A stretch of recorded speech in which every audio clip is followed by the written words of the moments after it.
唔係一回事，唔係咁回事，唔係一回事啊！真係唔係一回事。冇錯冇錯，佢成日以為佢聽咗外間，以為個男方好隨便去中意人，佢覺得佢自己得唔到男方嘅全部嘅愛。哦，錯晒，我覺得唔係，完全唔係嗰回事。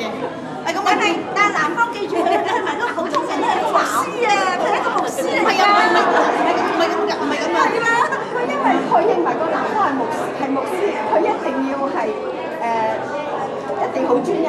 唔係，佢從神嘅角度，佢個人角度，佢好尊重崇拜個人。冇錯。但係呢個人最咗中意咗佢，做咗嗰樣嘢，佢認為好神聖，你自己對佢嘅，佢覺得抹殺咗佢，所以到而家都接受唔到呢個女仔。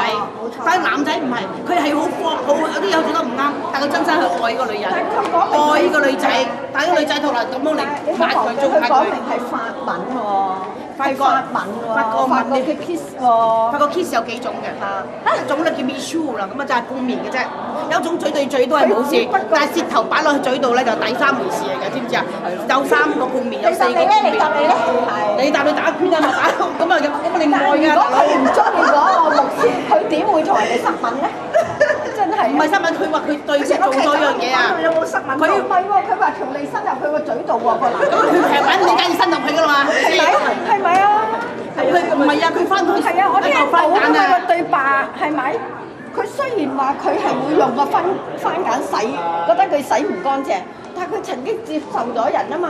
如果佢唔接受，佢應該做拱開人，佢唔會條脷同人哋嗱，OK？唔係喎，嗰剎那之間佢要矛盾啦，好矛盾啦。超好啦，大家觀點都唔同。唔係落去樓下啊嘛。慘啊！要我哋男方唔啱。唔係我就係要我一個60幾歲嘅人。